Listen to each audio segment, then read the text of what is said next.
박진영의 충격적인 고백, 박서진의 콘서트는 왜 눈물로 가득했을까?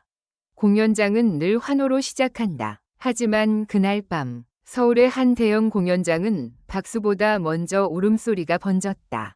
누군가는 이상하다고 중얼거렸고 누군가는 입을 틀어막은 채 눈가를 훔쳤다. 무대 위 조명이 켜지기도 전 객석 어딘가에서 누군가가 조용히 말했다.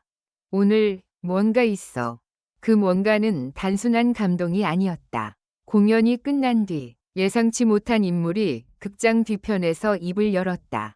바로 박진영이었다. 그는 평소처럼 유쾌한 농담으로 분위기를 푸는 대신 마치 오래 묵혀둔 고백을 꺼내듯 낮게 말했다. 제가 오늘 여기 온 건 우연이 아닙니다. 그 한마디에 뒤풀이 공간의 공기가 싸늘하게 가라앉았다. 도대체 박서진의 콘서트는 왜 이렇게 눈물로 가득했을까? 박서진은 팬들과 돌아가신 아버지께 무슨 말을 한 걸까? 그리고 박진영이 말한 우연이 아니다라는 문장은 무엇을 의미하는 걸까? 1. 이상할 정도로 조용했던 시작, 그리고 비어있던 한 자리. 무대가 시작되기 전 관객들은 분명 축제를 기대했다. 대기실에서 흘러나오는 리허설 소리, 매표소 앞에서 들리는 설렘 섞인 웃음, 응원봉을 흔드는 손들, 모든 것이 평소와 같았다. 그런데 딱 하나가 달랐다. 객석 중앙, 1열과 2열 사이의 시야가 가장 좋은 곳에 빈 좌석 하나가 있었다. 리본이 묶여 있었고 그 위에는 작은 흰 국화 한 송이가 올려져 있었다. 스태프가 다가가 자리가 잘못 배정된 건가요? 라고 묻자 한 관객은 아주 확신에 찬 목소리로 답했다. 그 자리는 오늘 그분 자리래요. 그분, 누구? 질문은 객석을 타고 조용히 번졌다. 하지만 답은 쉽게 나오지 않았다. 그때 오프닝 영상이 시작됐다. 스크린에는 박서진의 연습 장면과 함께 과거 사진들이 빠르게 지나갔다. 그리고 마지막 컷에서 화면이 멈췄다.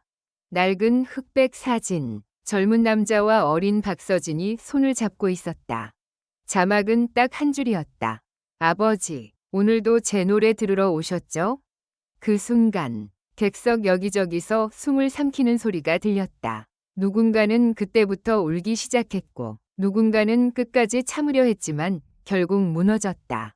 시작부터 이 콘서트는 즐기는 공연이 아니라 마치 한 사람의 마음속 장례식과도 같은 엄숙한 고백의 장이 되어버렸다.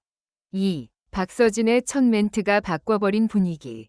무대 위로 박서진이 등장했을 때 환호는 분명 있었다. 하지만 그 환호조차 어딘가 조심스러웠다. 박서진은 관객을 바라보며 미소를 지으려 했으나 미묘하게 떨리는 입꼬리가 눈에 띄었다. 여러분, 오늘 와주셔서 정말 고맙습니다.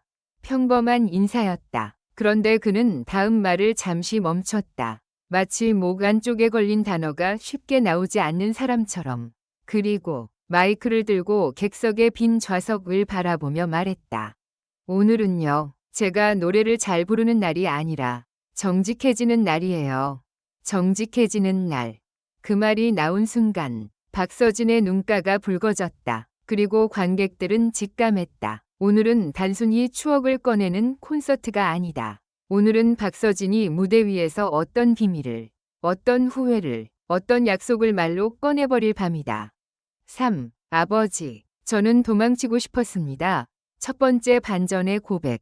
두 번째 곡이 끝난 뒤 박서진은 물을 한 모금 마시고 천천히 입을 열었다. 사실 저는 한동안 무대에 서는 게 두려웠어요. 관객들은 웅성였고 그는 고개를 저었다. 아니요. 팬들이 무서웠던 게 아니에요. 비판이 무서웠던 것도 아니고요. 저는 아버지의 부재가 무서웠어요.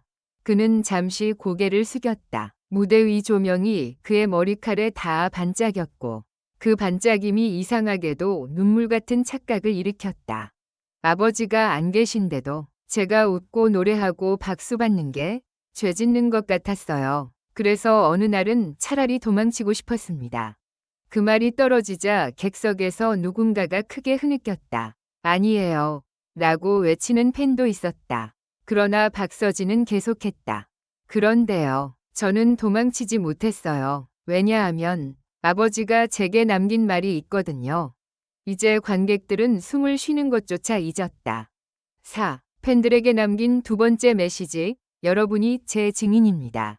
박서진은 스크린을 바라보라고 손짓했다. 화면에는 박서진의 휴대폰 음성 메모 화면이 떠올랐다. 누군가의 목소리가 들렸다. 다만 음성은 또렷하지 않았다. 일부러 조절한 듯 대사를 분명하게 들을 수 없게 되어 있었다. 하지만 그 짧은 소리만으로도 객석은 얼어붙었다. 마치 누군가의 마지막 메시지를 들여다보는 기분이었다. 박서진은 마이크를 꼭 쥐었다. 이건 제가 혼자 간직하고 싶던 말이었어요. 그런데 오늘은 여러분께 드리려 합니다. 왜냐하면 여러분이 제 증인이니까요. 증인이라니. 그는 이어서 팬들에게 고개 숙여 말했다. 제가 누군가에게 상처를 줬다면 제 잘못입니다. 제가 너무 바빴다는 핑계로 아버지에게 충분히 사랑한다고 말하지 못했다면 그것도 제 잘못입니다. 그 순간 객석은 완전히 무너졌다. 누군가는 울면서 응원봉을 내려놓았고 누군가는 손을 모아 기도하듯 입술을 달싹였다. 그리고 박서진은 아무도 예상하지 못한 말을 했다. 그래서 오늘 저는 아버지께 그리고 여러분께 사과하러 왔습니다. 콘서트에서 사과라니, 더군다나 아버지께. 팬들은 충격에 빠졌다. 도대체 박서진은 무엇을 후회하고 있는 걸까? 오, 그 말이 터진 순간 돌아가신 아버지께 직접 건넨 한마디. 공연 중반, 가장 조용한 피아노 반주가 흐를 때였다. 박서진은 무대 중앙에 서서 빈 좌석을 다시 바라봤다.